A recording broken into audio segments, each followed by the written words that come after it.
Mereka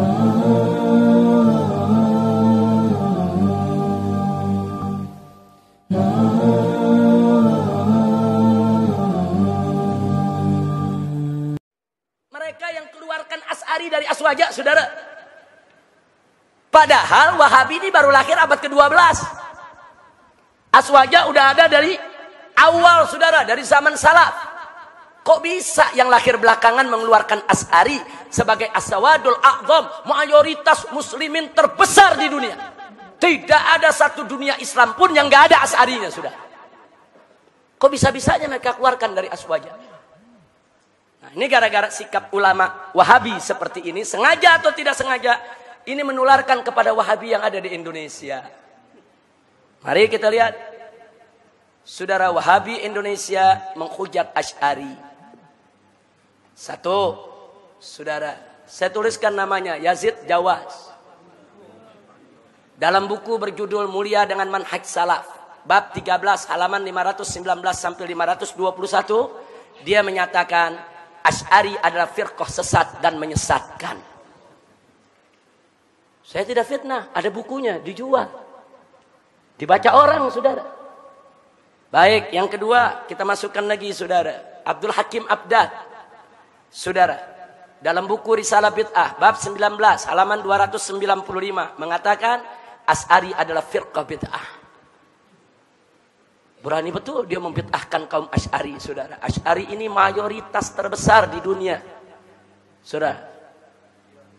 Baik, yang ketiga, kita lihat, saudara, yaitu Hartono Ahmad Jaiz. Dalam buku Bila Kiai Dipertuhankan, halaman 165 sampai 166. Dia mengatakan Asy'ari bukan ahlus sunnah yang dibawa imam yang 4. Dia tulis ada dalam bukunya. Saya tanya, ini hujatan bukan buat Asy'ari? Hujatan.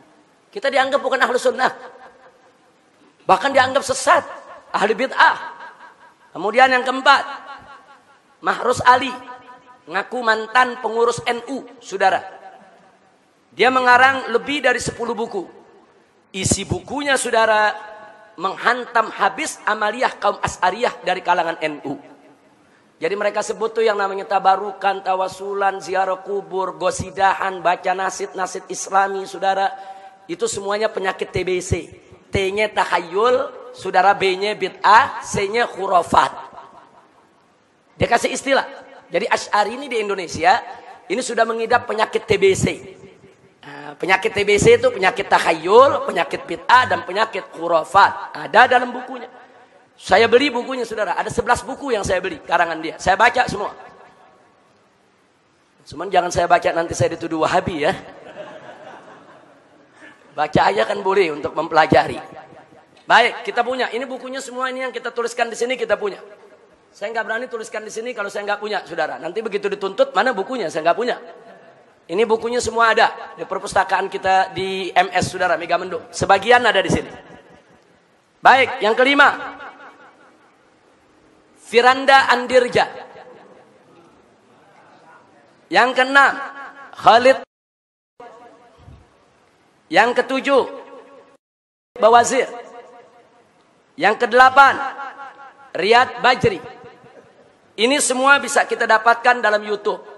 Anda nggak perlu repot-repot beli, buka YouTube ketemu, tulis saja namanya ketemu, saudara.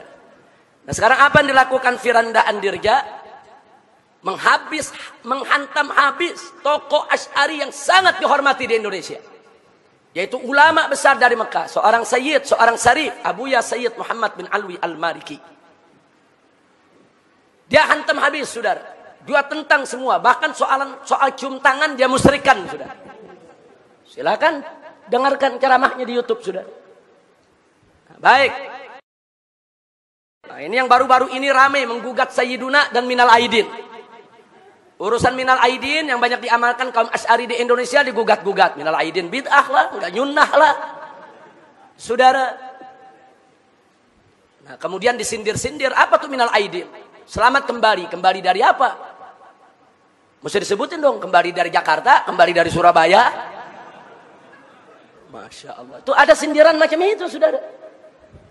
Nah, jadi sekali lagi hal yang nggak penting, saudara. Mereka korek akhirnya timbul perdebatan di mana-mana dan bisa mengantarkan kepada perpecahan. Jadi sekali lagi hal yang nggak penting, saudara. Mereka korek, akhirnya timbul perdebatan di mana-mana dan bisa mengantarkan kepada perpecahan. Ini yang belum lama ini rame, saudara, mengatakan kaum Asy'ari itu kalau ba'da sholat tuh baca-baca selawat, saudara, itu lagi nyanyi itu. Itu lagu ba'da maghrib namanya. Masya Allah, kenapa usil? Kalau mereka nggak mau zikir bersama, ya nggak usah zikir bersama, nggak usah usil dengan amaliyah saudaranya. Orang NU yang baca selawatan, saudara, orang-orang Asy'ari yang baca-baca gasidah, nggak usah usil. Nah kemudian Riyad Bajri, saudara, oh ini paling ekstrim lagi nih. Nah, dia katakan demo siapapun sesat dan halal darahnya. Bahkan dalam rekaman lainnya dia katakan apa? Kita ini dituduh Wahabi, hajar itu yang menuduh kita. Jangan datangi itu, ngapain kita datangi itu kiai-kiai mereka? Kita hajar habis mereka. Ini termasuk wala dan barra. Jadi artinya kalau ada orang mendatangi Kiai Asy'ari, berarti dia nggak punya barra, nggak punya wala kepada tauhid. Silakan dengarkan, saudara. Jadi saya tidak memfitnah, saya tidak menuduh, saudara. Ini fakta semua ada. Nah, jadi kalau memang saudara-saudara saya di Wahabi yang baik, yang santun, yang selama ini dekat dengan saya, tidak mau saya mengkanter persoalan-persoalan seperti ini, tolong nasihati mereka ini. Nasihati saudara-saudara mereka. Jangan mentang-mentang kita diam, mereka terus menindas kita. Jangan, bukan mereka aja yang hafal Quran, bukan mereka aja yang hafal hadis, bukan mereka saja yang tahu tafsir, bukan. Ahlus sunnah wal jamaah, ini gudang ulama, gudang ahli tafsir, gudang ahli hadis, gudang ahli usul, gudang ahli akidah. Mau yang mana ahlinya? Kita sediakan, saudara. Jangan. Jadi kalau nggak mau buat kita marah, tolong mereka ini direda. Suruh jangan bikin pernyataan yang mecah belah umat. Saya mau tanya, saudara, ini kalau pernyataan begini lama-lama Asy'ari tersinggung tidak? Lama-lama marah tidak? Kalau marah bisa jadi konflik tidak? Saya mau tanya, kalau begini caranya lama-lama Wahabi bisa diganyang tidak? Bisa diperangi tidak? Itu yang kita tidak mau terjadi, saudara.